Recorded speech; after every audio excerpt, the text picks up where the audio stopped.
சென்னையில் வீடு இல்லாமல் தவிக்கிறேன். நீலாங்கரை வீட்டில் நுழைய விடாமல் தடுக்கிறார். நிம்மதியாக வாழ விடாமல் மிரட்டுகிறார் விஜய்.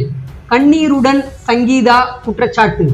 சென்னையில எனக்குன்னு வீடு இல்லாம தவிக்கிறேன், என்ன வீட்டுக்குள்ள அனுமதிக்க விஜய் மறுக்கிறாருன்னு நடிகர் விஜயோட மனைவி சங்கீதா குற்றம் சாட்டி இருக்காங்க.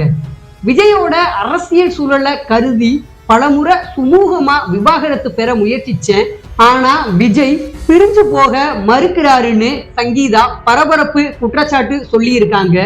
ஏற்கனவே விவாகரத்து வழக்குல விஜய் குறித்து பல்வேறு அதிர்ச்சிகரமான கருத்துக்களை தெரிவிச்சிருந்த நிலையில சங்கீதா தற்போது புதிய குற்றச்சாட்டை முன் வச்சிருக்காங்க. இது குறித்து சங்கீதா செங்கல்பட்டு குடும்ப நல நீதிமன்றத்துல தாக்கல் செஞ்ச மனுவுல என்ன சொல்லியிருக்காங்கன்னா, பிரிட்டன் குடியுரிமையோட லண்டன்ல வசிச்சுக்கிட்டு வருவதால சென்னையில எனக்கு தனியா வீடு இல்ல, விவாகரத்து கோரி இருக்கிறதால தற்போது சென்னையில வீடு இல்லாம தவிக்கிறேன், என்ன வீட்டுக்குள்ள அனுமதிக்க விஜய் மறுக்கிறாரு, அந்த வீட்டுல எனக்கும் சரிபாதி பங்கு இருக்குன்னு தெரிவிச்சிருக்காங்க. மேலும் அந்த மனுவுல சங்கீதா என்ன சொல்லியிருக்காங்கன்னா, பிரிட்டன் குடியுரிமை கொண்ட எனக்கு சென்னையில எங்க குடும்ப அந்தஸ்துக்கு ஏற்ப வீடு இல்ல, அதன் காரணமா விவாகரத்து முடியும் வர நீலாங்கர வீட்டிலேயே நான் தங்க அனுமதிக்கணும், அப்படி அவர் வீட்டுல என்ன அனுமதிக்க இல்லைன்னா அவர் அந்தஸ்துக்கு ஏற்ப ஒரு வீட்டுல என்ன தங்க வைக்கணும், விவாகரத்து முடியும் வரைக்கும் தான் நான் அதை கேட்கிறேன், விவாகரத்துக்கு பின்னால நான் வேறு வீட்டுக்கு போயிடுறேன். இது பத்தி விஜய் கிட்ட நான் கேட்கிறப்ப அவர் வழக்கறிஞர் மூலமா என்ன மிரட்டுறாருன்னு குற்றம் சாட்டியிருக்காங்க. ஏற்கனவே தாக்கல் செஞ்ச முதல் மனுவுல நியாயமான ஜீவனாம்சம் கேட்டிருக்கேன்னு தெரிவிச்சிருக்காங்க. திரைத்துறையில கோடி கோடியா சம்பாதிக்கிற விஜய் எனக்கு ஜீவனாம்சம் தரணும்னு அந்த மனுவுல குறிப்பிட்டிருக்காங்க.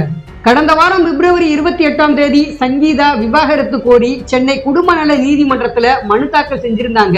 அந்த மனுவுல விஜய் கூட எனக்கு 1999 திருமணம் நடந்துச்சு, ஆரம்பத்துல எங்கள் திருமண வாழ்க்கை மகிழ்ச்சியா இருந்துச்சு, அதற்கு பின்னால அவருக்கும் ஒரு நடிகைக்கும் திருமணத்தை மீறிய உறவு இருப்பதை நான் 2021 தெரிஞ்சுக்கிட்டேன். இது பத்தி அவர்கிட்ட கேட்டப்ப அவர் அந்த நடிகைய விட்டு விடுவதா சொன்னாரு. ஆனா அந்த நடிகையோட அவர் இன்னைக்கு வரைக்கும் தகாத உறவுல தான் இருந்துகிட்டு வர்றாரு, அவரை நம்பிய எனக்கு துரோகம் செஞ்சிட்டாரு, என்ன மனரீதியா துன்புறுத்துறாரு, என்ன ஒதுக்கி வச்சுட்டு அந்த நடிகையோட வெளியூரு வெளிநாடுகளுக்கு போறாரு. அந்த மாதிரி அவர் போகும்போது எடுக்கப்படும் புகைப்படங்களை அந்த நடிகை சமூக வலைதள பக்கத்துல வெளியிடுறாரு. இது எனக்கும் என் குழந்தைகளுக்கும் அவமானத்தை தருது, அதன் காரணமா அவர்கிட்ட இருந்து விவாகரத்து பெற்றுத்தர வேண்டும்னு சங்கீதா அந்த மனுவுல குறிப்பிட்டு இருந்தாங்க.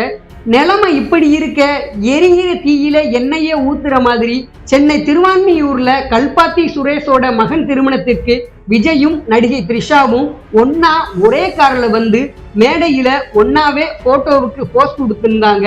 அவங்க போட்டிருந்த ட்ரெஸ்ஸும் ஒரே வண்ணத்துல இருந்துச்சு. அந்த வீடியோ இணையத்துல ட்ரெண்ட் ஆகி பேசு பொருளானது குறிப்பிடத்தக்கது. இந்த நிலையில இன்று சங்கீதா விஜய் மீது மற்றொரு குற்றச்சாட்டை முன் வச்சிருக்காங்க. நாளைக்கு மகளிர் தினம் கொண்டாடப்படுது. இந்த நிலையில இன்றைய தினம் தமிழக வெற்றி கழகத்தோட சார்பில் மகளிர் தினம் கொண்டாடப்படும் நிலையில விஜய் மீது சங்கீதா இப்படிப்பட்ட புகாரை கொடுத்திருக்காங்க. மனைவியையும் மகளையும் வீட்டை விட்டு துரத்திட்டு மகளிர் தினம் கொண்டாடுவது அவசியமானு நெட்டிசன்களும் தங்களோட கருத்துக்களை பகிர்ந்துகிட்டு வர்றாங்க.